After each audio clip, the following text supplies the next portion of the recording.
Voilà. On va s'intéresser à l'actualité au-delà de nos frontières. Nous allons en Italie retrouver François Baudonnet. Et vous allez voir là-bas, c'est un homme, un Italien donc, qui fait beaucoup parler de lui ces derniers temps. C'est devenu une star même. Alors vous allez dire, ah bon, c'est un héros, il a fait quelque chose de particulier. Non, c'est pas un héros, c'est une victime. En réalité, fin août, figurez-vous qu'il a reçu une facture, comme vous, facture d'électricité qui se montait à 65 000 euros.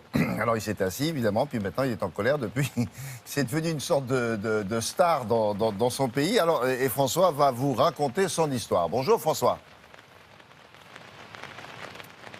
Oui, bonjour William. Alors c'est vrai que c'est une histoire assez incroyable. Il s'agit donc d'un habitant de Rome qui, à la fin du mois d'août, rentre de vacances et dans son courrier, il trouve une facture d'électricité. Alors jusque-là, rien d'extraordinaire. Alors c'est une facture, si vous voulez, de remise à niveau. Vous savez, il payait ses factures d'électricité tous les mois, mais là, vous savez, chaque année, eh bien, l'opérateur fait une remise à niveau des factures. Jusque-là, tout va bien, sauf que quand il ouvre sa facture, effectivement, il trouve que la somme à payer est de 65 000 euros, ce qui est totalement hallucinant. Et la suite, la voici dans ce reportage que nous avons réalisé avec Sarah Hennemoser et Olivia Brocri.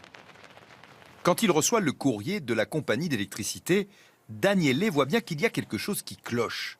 La facture fait 34 pages et son montant est à tomber par terre. Au début, j'ai cru que c'était une blague. Ou alors qu'il s'était trompé dans la virgule et puis j'ai mieux regardé. Et non, c'est bien une facture de 65 000 euros. Et du coup, je me suis senti très mal. Daniele contacte alors son fournisseur d'électricité, sans succès, puis son avocat. Mais la compagnie campe sur ses positions. Si je dois de l'argent, je suis prêt à payer. Mais il faut que cela reste raisonnable. Et puis eux aussi, la compagnie d'électricité, ils me doivent quelque chose, ne serait-ce que pour le préjudice psychologique et d'image que je subis. Il décide alors de médiatiser l'affaire et en spécialiste de la communication, Daniele est photographe professionnel, il a l'idée de donner un nom à sa mésaventure, la grande facture. Je l'ai faite aussi grande pour bien montrer ce que cela représente, 65 000 euros. Ce que je tiens là devant moi représente le poids de cette grande facture dans ma vie. Sur les médias sociaux et à la télévision italienne, Daniele devient le symbole du consommateur victime des grandes entreprises. Par mail, sur Facebook, par téléphone, je reçois beaucoup de messages et je me sens investi d'une mission, celle de représenter tous ces gens qui vivent la même chose que moi. Et écoutez ça par exemple, quand j'étais petit, j'avais peur du noir, maintenant j'ai peur de la lumière. Lui est sûr d'une chose, il ne paiera pas.